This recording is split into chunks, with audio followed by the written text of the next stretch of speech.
It's a go-to argument for global warming activists. Rising temperatures are killing off polar bears. And although they are on the endangered species list, our next guest says the bears are actually thriving, and having them on the list is actually costing jobs at a time we really need them.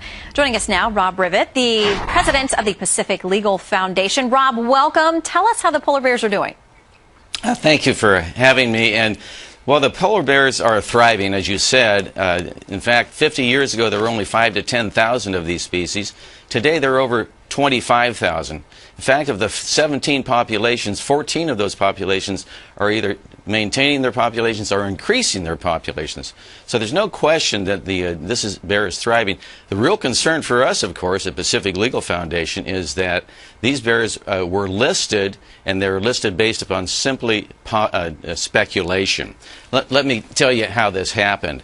In essence, through computer modeling, the federal government determined that this species would be losing its sea ice habitat, and because of the loss of sea ice habitat, they felt it was necessary to put them on the threatened list. But even their own computer modeling, which is very questionable, indicated that within 40 to 50 years there would still be at least 20,000 of these species. So there's no question the species is not endangered. It is thriving right now. And quickly, I want to ask you, I know you're taking this case all the way to the U.S. Supreme Court, hoping they'll weigh in. What's the bigger impact as far as the amount of regulatory power the federal government has?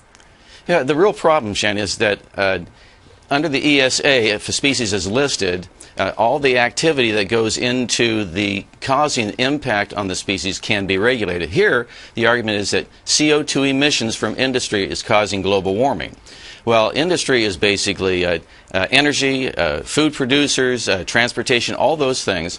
And if you're going to make that more expensive through regulation, all the rest of us are going to be impacted by that, and also jobs are going to be lost because of that. So simply by listing this species, it's a real problem. Well, we will follow this case all the way to the Supreme Court. Rob, thank you for your time. Thank you. Up next, Tower of Power.